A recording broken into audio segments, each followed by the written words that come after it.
Hello, hello, good morning, good morning. Okay, I'm hoping that this is super crisp. I think I really like the mic. Okay, so today I've got something to talk to you guys about, and it has to do with, check it out, these shoes. Yeah. All right. This isn't a live about shoes. This is really a live about how I've shrunk myself. How I've shrunk myself on so many levels in my life to conform. And how wearing these shoes still brings up a lot of unconscious beliefs that are super false. Now, I know this might sound crazy, and this might sound like, Jen, where are you going with this? But lean in here with me. And if you're a woman who has ever suffered with body image issues, who has ever felt like she needs to shrink herself, like she needs to be small, like she needs to be unseen, this live is for you. Okay, so for those of you who don't know me, my name is Jen. I like to be known as Jen the Generator, and I am a mind ascension coach. So I support women in blowing up the beliefs that no longer serve them so they can step into the highest version of themselves.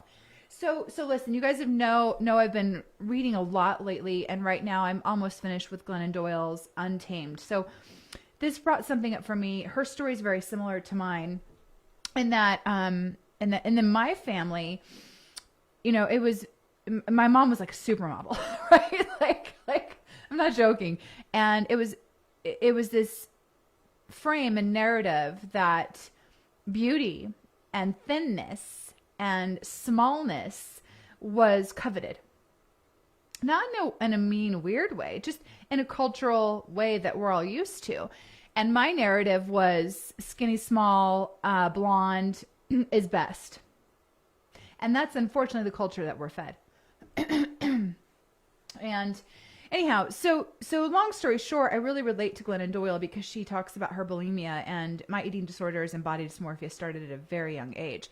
And I had this narrative that I was only good if I was small, and I was only good and worthy if I was beautiful, and I was only good and worthy if I was held to the standards that were set in front of me. And the more beautiful and skinny I was and blonde, the better I was, the more worthy I was. And for me, it was interesting, and a lot of you might be able to relate to this, but there were things that were said to me, and I had a huge complex about being really tall because I'm 5'9", and I was 5'9" young, and so I was always considered big, and Amazon I was called, and daddy long legs, and all of these things. I had these complexes about my height. So from that time on, I never wanted to be tall. I never wanted to be big. I never wanted to take up space because my space seemed to draw attention, and it was negative attention. So from a very young age, I tried to shrink myself, right?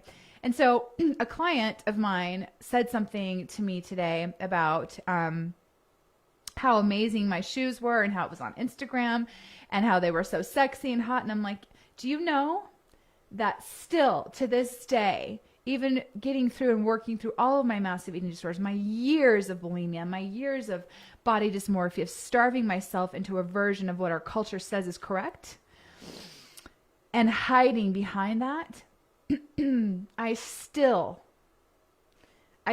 fight wearing these shoes. I love these shoes. I want to wear these shoes every day of my life. But am I too big? Am I too tall? Am I taking up too much space? Am I intimidating people? Am I bringing more attention to myself than I should?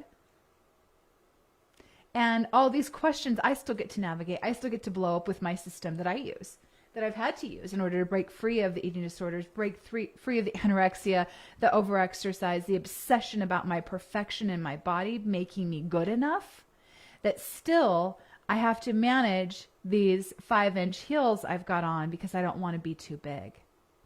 And I wanted to share that with you because I know there's women out there that are suffering from, still in this patriarchal society of being sought after and being sought after and being desirable and being wanted by men is something that we're taught from a very young age. And in order to do that, we're taught to be small and thin and blonde. Because thin and small and blonde is conquerable. is savable, is unthreatening. And those are the roles we're force fed in this narrative in patriarchal society. So today I want to share with you, I still struggle. We all struggle. And anyone out there that you might see that's putting out, things that are maybe just rainbows and butterflies all the time. And I admit sometimes my life is from a standpoint of an outside looking in. It's like, okay, yeah, she's not putting out the real, but this is the real. Like, this is the real. I love standing in my power now, knowing that I can wear the shoes and knowing how to manage that whisper that still comes up for me in our culture that we get to navigate. And I've learned to learn to desire and to want for me, not to be desirable or wanted. And that's what I want to share with you today. You get to want, not just be wanted. You get to desire, not just be desired.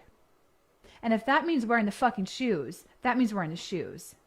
If that means wearing the purple lipstick and having the fur on yesterday and the big hair, that's what it means. Because it feels good. I want to. And I'm not doing it to be desired or wanted or conquered or shrunk. Right? I'm doing it for me. And that's what I support my clients in, figuring out, and rediscovering about themselves before that narrative got a hold of us. So there's your message for today. Stop shrinking yourself. Stand up, speak up, so you can level up. All right, guys. Bye.